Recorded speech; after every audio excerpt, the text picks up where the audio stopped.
What's up guys, it's Bankrupt JoJo doing a M15 report. So Friday night before M15 we drafted a Modern Masters box, which was pretty sweet. I actually have not drafted Modern Masters yet, so I don't think I made the best deck, but it was fun.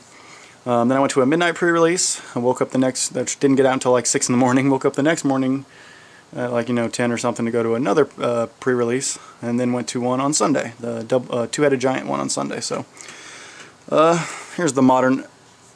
Overall, when I go to pre-releases and stuff, I don't pull anything that great, and I usually go aggro, and I usually do pretty good. This time, we pulled some good stuff, so let's go through it. So here's our Modern Masters draft. Actually, what happened is one of the guys didn't have enough money. We only had 7 people, and I know he's a good player, so I told him I'd pay for him, and I get whatever he pulls, and then half of his prize pack. So, anyways, just letting you know. So we got the Magma Spray, the promo for the month, pretty sweet looking. They gave out another promo, the Magister of Worth. They still had lying around, so I went ahead and took that.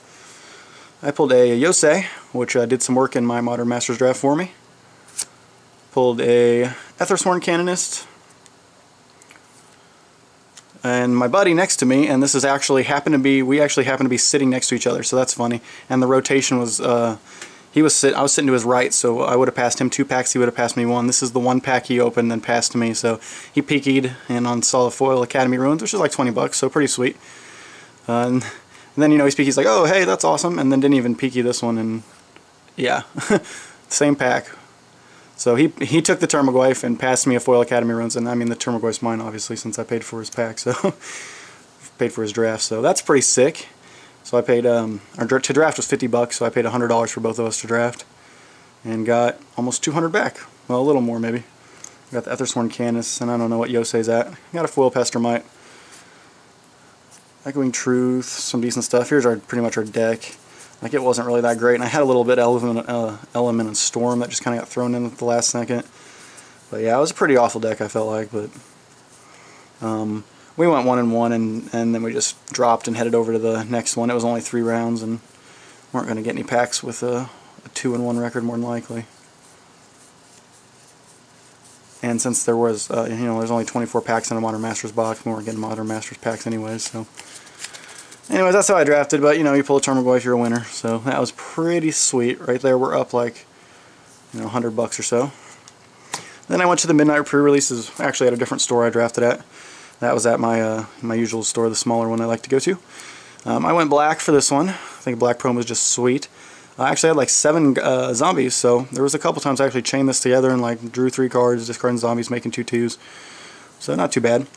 Yeah, the first card I pulled, or not the first card, but one of the packs I opened was a foil Garruk. I was like, holy shit! yeah, pretty crazy. And yes, in the same sealed pool, I pulled another Garruk. Like, as soon as I pulled it, I was like, yeah, people, I had a friend sit next to me, but, I was like everyone else, like, I pulled 2 Garruks. I didn't cheat, because, you get a lot of good rares, and people want to think, hey, you cheated, and it's possible. It's really easy to cheat at these things, which is, kind of unfortunate. So that's just sick. I was trying to find pricing on him. I couldn't find any. I think the only one I found was Buy It Now. Maybe it's changed. I looked I think it was last night, which would have been Saturday, and I think I only found one on TCG Player for 100, so I'll try to drop this guy real quick. I think the non-foils are 20. A Haunted Plate Mail, which is a sweet card, and a Scuttling Doom Engine. So, I mean, that's just a sweet, sweet bunch of pulls right there for Friday night. 2 of the Silverbacks, another great, top end, great for your deck. Covenant Blood, another, but it's a high mana cost, and that's the problem with this deck, is we just had a lot of high mana costs. I think I might have sideboarded this out, actually. So, I mean, in the early game, we had 1 Elvish Mystic for ramp, unfortunately, only 1. Yeah, this is the guy that gives +1/+1 for each creature in the graveyard. Sometimes he was okay. Overall, not that great. I think I sided him in too for the last game. Charging Rhino, but like I said, the problem is that we just didn't have a whole lot of early game here. We were just basically trying to make it to the late game. Actually brought this in because there's the Mill card. I don't know if you've seen it, but a Mill artifact that goes around that can kill you pretty quickly with Mill. He got me the first game, but luckily didn't draw it the second, and I drew the answer and Demolish for the 3rd game. This card's sweet. With this deck, we went, what did we go? 3, 1-1, and we had another round left, but we just left. We weren't going to get good breaker. We were going to get okay breakers, but we're going to get paired down, and we're not going to get any packs. So I just said screw it and left, because we split a game, which obviously sucks. And then the game I lost was someone had this, a couple of these out, And then they did all creatures get +3/+3, and yeah, I just couldn't handle that. Big fatties with Groot kind of deal better with one bigger threat than a bunch of smaller ones. So, but there's the sealed pool for that night. I did bring one of these in eventually just because you can gain life, so it can kind of catch me back up. I also gave my bulk binder to my buddy who likes to go around and try to shark people, which, you know, I tell him if everyone's happy with the trade, whatever, as far as I'm concerned. If they're happy and they're getting ripped off $10, whatever. I've actually lost money before just to get a card I needed. It's, you know, sometimes you don't want to have to go pay cash for it. So, pretty good stuff considering, you know, the binder I gave him was all, you know, I don't know exactly what he traded because it's all bulk. I don't pay attention to it, but pretty good stuff considering I'm positive I didn't want any of it. So, here's our dice. The green's so ugly, black so sweet though. So the next pre-release in the morning, after 3 hours of sleep, we chose black again. I think green was out. And yeah, I liked black over the other colors, so we went in and picked black. Although I kind of wish I would have picked white just for the promo. So I pulled one, so we got 2 of those. Got another haunted plate mail. The Shield of Avatar, which really doesn't seem that great. I mean, it's a 1 and a 2, so it's 3. It's cheap, but it actually is pretty good. And this guy, he did some work for me. A couple times I had to wait to play a creature just to make sure I had enough mana. So everything was kind of like a turn late, but it worked out okay actually. I don't think it really punished me too bad. Obviously good removal. Some more good removal, albeit expensive. We decided to try to play with these guys ourselves. And then the return from the graveyard is pretty sweet. And I actually splashed red for these 4 cards for a little while. And then I lost around and I said, screw it, I'm just going to take it out to make it more consistent. So that's what I ended up doing.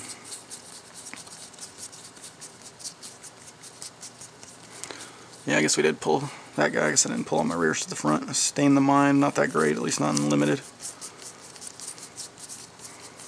But Chief Engineer's pretty good, pretty sweet pull. So in this one, what was it, 4? No, it was 5 rounds, wasn't it? I think this was 5 rounds. I think I only lost, I lost 1 or 2. Yeah, I think I lost 2. I went 3 and 2. So we got like 3 packs to open for that, and I actually opened them already. It's hard to get out of pre-releases. Yeah, that was one of the rares, so hard to get out of pre-releases with your friends without opening your packs before you leave. So, and another aggressive mining, and return to ranks, which is pretty sweet. So that's not too bad. And then the last one's nothing special. I do like this Blue Angel card. It's pretty sweet though. And yeah, we got a Leviathan. So that pre-release we actually didn't pull anything too good, but after pulling a Goyf and, you know, so the third one, here's some stuff I traded. I actually traded 4 Sphinx Revelations for all this stuff. 3 Shocklands, which I think will go up, and I think Sphinx will still drop. An Urborg, a Resolute Angel, just because I want one for the cube. A foil M15 Phyrexian Revoker, which is pretty sweet, and another Griff, Hushwing Griff. So overall, I think that's a pretty good deal. I needed to get rid of Sphinx. They're down to $10 already, so I think they'll drop maybe down to 5, hopefully, before I pick them up again. Yeah, so here's, I guess this would be my deck. This is, again, 2-headed giant, so we pulled a Hornet's Nest, which is so good. I had some Hunt the Weeks, fight Hornet's Nest, make Hornets. You could even, if you had an indestructible, keep it around, or try to find a smaller creature. My buddy was playing Burn, so one time he tried to Heat Ray it for like 8, albeit the dude killed it in response, so we did lose that game, and that was the final match, which we ended up splitting. We just played for fun. I had a Soul of Innistrad, which is pretty sweet. A Twin Grove thingy. Life's Legacy, which is awesome. I actually didn't get to use it to affect the game that we lost. Like I said, it was the last game, and he's pretty awesome. But I had 11 mana, so yeah, we just got mana flooded. Even my buddy did, who was only playing 16. So the promo, which I really didn't think that was good. I don't even think I played him in my deck, actually. I mean, are you kidding me? I pulled 3 Garuks this weekend. 3 pre-releases, I pulled 3 Garuks, 1 foil. Along with the Goyf on Friday. So, yeah, I mean, that's what? That's $150 I think I've spent if you just count, you know, the product I bought. Or maybe it's $175, but we got like over $300 in value. So that's pretty sick. I mean, that doesn't... The only Planeswalker I've ever pulled before was an Ashiok and didn't even get to play it, so that's pretty sweet. So yeah, here's what we played. Restock was a boss in that game. Stab Wound, didn't get to actually use it to effect like I wanted to. And this might not be all the cards, they kind of got mixed up. But yeah, and actually my friend took some back. Some of them were his rares. We had the artifact that mills, and that's how we won the first game with just a bunch of, and he actually pulled another hornet's nest, so we had 2 hornet's nests. So yeah, we just used a bunch of 1-1 Death Touchers to clog up the board and made him mill out. So that was pretty sweet. I think our 2-headed deck was pretty amazing, actually. If that last game we wouldn't have flooded out. Actually, here's his deck, and again, some of these rares might be messed up because I had to give him some rares and stuff. So these aren't the exact decks, but I thought they did pretty good. Here's the sealed pool. I'm not going to go through it. Got some slivers, some of the new slivers and stuff in there, but yeah, nothing mind-blowing. So for that one, yeah, we actually just split at the end. So it was 5 packs per person, so 10 packs per team.